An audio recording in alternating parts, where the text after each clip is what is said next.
दोस्तों आज हम अवतार 2 को शॉर्ट में एक्सप्लेन करेंगे, जिसमें हमें फर्स्ट पार्ट के आगे की कहानी दिखाई गई है, जिसमें हम इस घटना के 13 साल बाद का समय देखते हैं, जहां जेक और नीत्री ने मिलकर इंसानों को हराया था जो पेंडोरा पर अपना राज करना चाहते थे, क्योंकि अर्थ अब तबाही की कतार पर था। और इन सब में जेक की दोस्त ग्रेस भी थी, जिसकी अब मौत हो चुकी है और वो अपनी मौत के बाद अपनी बेटी ईरी को छोड़ गई है, इसलिए जेक ने ईरी को गोद ले लिया है। इसी तरह जेक ने माइल्स के बेटे स्पाइडर को भी गोद ले लिया है, जो कर्नल माइल्स के मर जाने के बाद यहीं पेंडोरा में रह जाता है और जेक और नीत्री के बच्चों के साथ भाई बहनों की तरह खुशी खुशी रहने लग जाता है, जिससे जेक को तो कोई प्रॉब्लम नहीं थी, मगर नीत्री स्पाइडर को दुश्मन का बच्चा ही समझती थी। और उसके साथ जेक के 3 बच्चे और भी थे, जिनका नाम था नीथेन, लोको और टोको।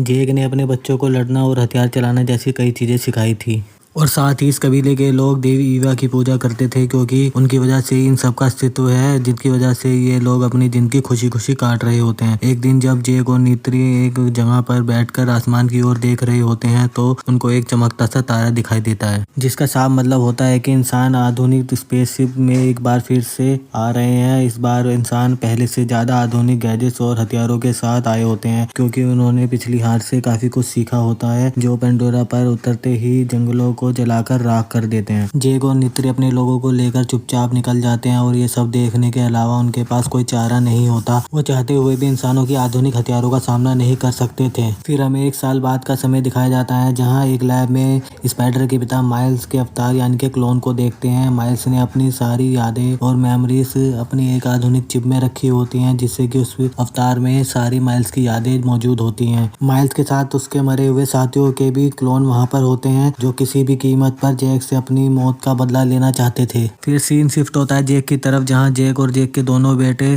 ट्रेन लूटने जाते हैं, जिसमें इंसानों के आधुनिक हथियार होते हैं। फिर वहां इंसानों की तरफ से किए गए हवाई हमले में जेक के बेटे नीथेन घायल हो जाता है, जिसे किसी तरह जैक बचाकर घर ले आता है। फिर वो लोग को काफी डांटता है, क्योंकि जैक के मना करने के बाद भी वो नीचे आए थे, जहां कुछ भी हो सकता था, और इंसानों के लगातार होते हुए हमलों की वजह से ही इनको पहाड़ों में छुपकर रहना पड़ रहा था। फिर सीन शिफ्ट होता है इंसानों की तरफ, जहां एक लेडी जनरल माइल्स को बुलाकर बताती है कि जेक किस तरह उसके लिए मुसीबत बनता जा रहा है, और क्योंकि अर्थ अब हमारे रहने के लिए नहीं बचा है, तो सबसे पहले हमें जेक को ही पकड़ना होगा, क्योंकि वो कहाँ छुपा है वो हमको पता नहीं चल पा रहा है। वो बात सुनकर माइल्स जेक को तुरंत ढूंढने निकल जाता है, क्योंकि उसे जेक से बदला लेना होता है। वो जेक को पकड़ना नहीं चाहता था, वो जेक को मारना चाहता था। फिर सीन शिफ्ट होता है पेंडोरा के जंगल में, जहां माइक सबसे पहले वहीं जाता है जहां जेक ने वो ट्रेन लूटी थी और जहां नीत्री ने उसकी जान ली थी। वहीं जेक के बच्चे खेलते खेलते पहुंच जाते हैं। बच्चों की नजर माइल्स पर पड़ती है और वो वहीं छुपकर जेक को सारी बात बता देते हैं, और फिर जेक उनको चुपचाप निकलने के लिए बोलता है, और जेक बच्चों को बचाने के लिए निकल पड़ता है, और बच्चे बिना आवाज करे वहां से निकलने लगते हैं। लेकिन उन सबको माइल्स पकड़ लेता है, जहाँ माइल्स स्पाइडर को देखकर पहचान जाता है कि वो उसका लड़का है, और फिर सबको बंदी बनाकर ले जाने लगता है।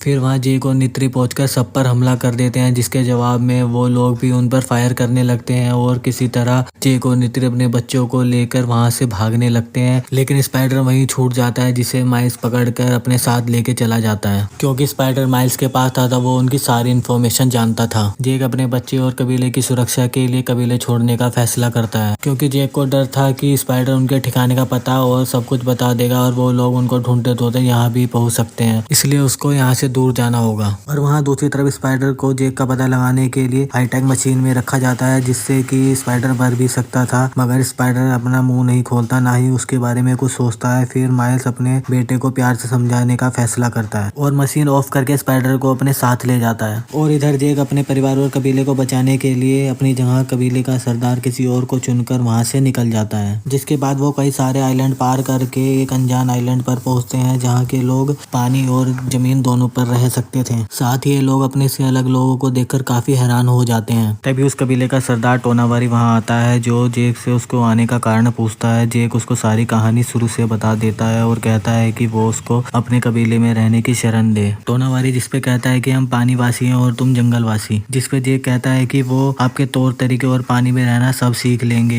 आखिर में टोनावारी मान जाता है और जेक का पूरा परिवार उनके तौर तरीके और पानी में रहना सहना सब सीखने लगते हैं। फिर सीन शिफ्ट होता है माइल्स पर, जहाँ वो उड़ने वाले क्रिएचर्स पे बैठकर उड़ना सीख रहा होता है और वो काफी जल्दी उड़ना भी सीख जाता है। और वहीं दूसरी तरफ टोनावारी का लड़का किरी को परेशान कर रहा होता है, जिसकी वजह से लोको और उसके बीच में लड़ाई हो जाती है और टोनावारी के लड़के की लोको पिटाई कर देता है। और जब जेक को पता लगता है तो वो उस पर काफी गुस्सा होता है। जेक कहता है कि इन लोगों ने हमें यहाँ रहने की शरण दी है, इसलिए हमें यहाँ मिलजुल कर रहना चाहिए। और साथ ही वो टोनावारी के लड़के जूस से माफी मांगने को बोलता है। फिर वो जूस से माफी मांगने जाता है, जूस उसे तुरंत माफ कर देता है, हालांकि ये उसकी चाल होती है। फिर वो लोको को किसी अनजान जगह पर लेके जाते हैं। वो उसे कहते हैं कि यहाँ पर हम शिकार करने आए हैं, और लूको उनके कहने पर जब शिकार करने जाता है और फिर वहाँ अचानक से लूक पर एक बड़ी मछली हमला कर देती है, जिससे बचकर लूक पानी में चट्टान में छुप जाता है। थोड़ी देर बाद लूक का पानी में दम घुटने लगता है, क्योंकि वो जंगलवासी था और लूक को पानी में ज्यादा देर रहने की आदत नहीं थी, इसलिए उसको कुछ देर बाद सांस लेने के लिए बाहर आना पड़ता है। जिसके दौरान वो बड़ी मछली उसको देख लेती है और फिर उसको मारने के लिए उसकी तरफ आगे बढ़ती है। और फिर वहाँ एक बड़ी विशाल मछली आती है और उसे दूसरी मछली को एक टक्कर में ही जान से मार देती है। और इधर लूको दम घुटने की वजह से बेहोश हो चुका था।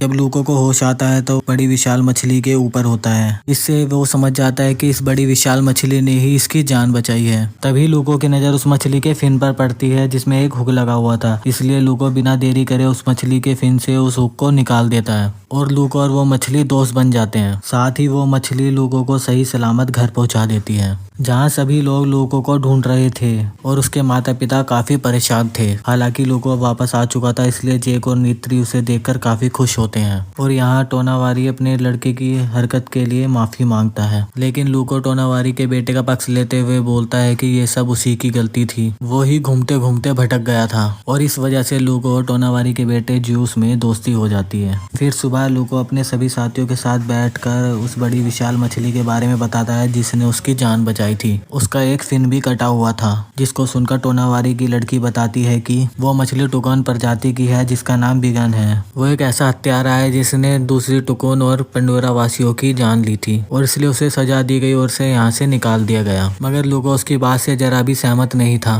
क्योंकि उसको समझ आ रहा था कि अगर वो हत्यारा होता तो वो उसकी जान क्यों बचाता। इसलिए लूको बिगन से इस बात की सच्चाई पूछने के लिए निकल जाता है, जहाँ वो उससे इशारों में सवाल करता है कि उसको सबसे अलग क्यों कर दिया गया। इसका जवाब देने के लिए बिगन लूको को लेकर गहरे पानी के अंदर लेकर चला जाती है। फिर सीन शिफ्ट होता है माइल्स पे, जहाँ वो जेक को हर जगह ढूंढता फिर रहा होता है। और साथ ही एक और राज सामने आता है कि ये जो टोकोन नाम की प्रजाति की मछलियां होती हैं, उनके अंदर एक ऐसा लिक्विड पाया जाता है जिसपे इंसानों की उम्र कई सालों तक बढ़ाई जा सकती है, जिस वजह से ये लोग एडवांस हथियारों वाली शिप से टुकोनों का शिकार किया करते हैं। इसलिए माइल्स इस शिप के साथियों के साथ जेक को अलग अलग आइलैंड पर ढूंढने का फैसला करता है। फिर माइल्स जेक को ढूंढते ढूंढते एक आइलैंड पर पहुंचता है, लेकिन वहां उसे कुछ नहीं मिलता और इस बात से भावुक होकर माइल्स उस जगह को आग लगवा देता है और वहां से चला जाता है। हालांकि जेक उस आइलैंड के दूसरे छोर पर ही रह रहा होता है और उसे टोनावारी आकर बताता है कि माइल्स उसे दूसरे छोर पर ढूंढ रहा था। दूसरी तरफ माइल्स को जेक का कुछ भी पता नहीं लग पा रहा होता है, इसलिए वो गुस्से में आकर टुकोन का शिकार करने का फैसला करता है। वहीं लूको दूसरी तरफ बिगेन से अपनी केश मिलाकर उसकी भावनाओं को महसूस कर सकता था। फिर लूको को पता चलता है कि इंसानों ने ही जब टुकोनों का शिकार किया और पंडोरा वासी भी इंसानों की वजह से ही मारे गए, और क्योंकि बिगेन वहां से बच गई तो उसको ही इस हादसे का जिम्मेदार समझा गया और बागी हत्यारा करार कर दिया गया। दूसरी तरफ माइल्स आधुनिक हथियार वाली शिप की मदद से टुकोन माँ को मार देता है, जिससे कि उसे एक लिक्विड मिलता है जिसकी कीमत करोड़ों में होती है, और माइल्स टुकोन की लाश को वहीं फेंक देता है। उसको देखकर पेंडोरा वासियों को काफी दुख होता है, क्योंकि उस बड़ी माँ मछली को पेंडोरा वासी अपनी बहन की तरह ही समझते थे, इसलिए वो सब भूख लाकर इंसानों से लड़ने का फैसला करते हैं। फिर जेक उनको समझाता है कि वो कुछ भी करके ये लड़ाई नहीं जीत सकते, क्योंकि उन पर कुछ हाथोनिक हथियार हैं। ये सब बातें सुनकर लूको को बिगेन की फिक्र होती है और वो उसको देखने के लिए अकेले ही निकल पड़ता है। लूको को जाता देख उसके भाई बहन भी उसके पीछे पीछे जाते हैं और फिर वो सब बिगेन से मिलते हैं, जिस पर एक लोकेशन ट्रैकर वाला तीर लगा होता है, जिसे देखकर वो उसे निकालने की कोशिश करने लगते हैं। उसी दौरान वो देखते हैं कि टुकोन का शिकार करने वाला शिप आ रहा होता है,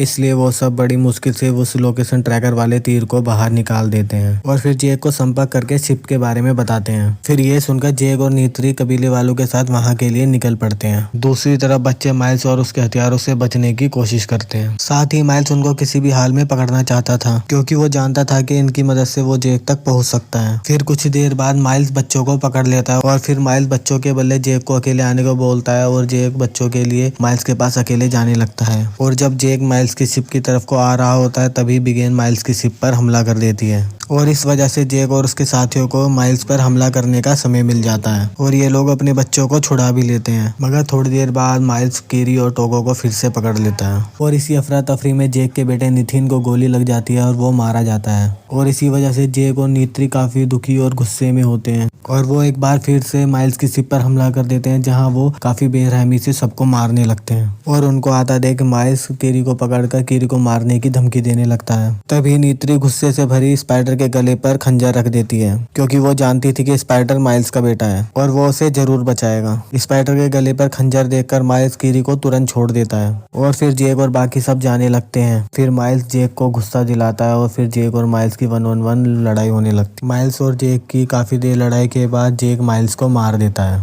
मगर वो मरा नहीं होता है, वो बेहोश होकर नीचे गिर गया होता है और फिर जेक वहां से बाहर निकलने लगता है, मगर वो उस शिप में नीचे फंस जाता है। पानी में कहीं से रास्ता ना मिलने की वजह से उसकी सांसें खत्म होती जा रही थी और वहीं नीत्री भी टूको के साथ पानी में फंसी होती है। को भी अंधेरे की वजह से बाहर निकलने का रास्ता नहीं मिल रहा होता है। वहाँ कीरी आके कुछ लाइट फिश की मदद से नीत्री और टूको को बाहर निकालती है। दूसरी तरफ लूको अपने पिता जेक को एंड मोमेंट पर आकर बाहर निकालता है। स्पाइडर भी ना चाहते हुए भी माइल्स की जान बचा लेता है और माइल्स स्पाइडर को साथ चलने को बोलता है, मगर स्पाइडर उसे मना कर जेक के पास वापस चला जाता है। फिर मूवी के लास्ट सीन में हम जेक और नीत्री को नितिन को आखिरी अलविदा देते हुए देखते हैं और इस सैड एंडिंग के साथ ये कहानी यहीं पर समाप्त हो जाती है। सो गाइज, आपको मेरा एक्सप्लेन कैसा लगा वीडियो के कमेंट बॉक्स में बताएं और वीडियो को लाइक शेयर ज़्यादा से ज़्यादा करें और चैनल को सब्सक्राइब कर लें। Thank you guys.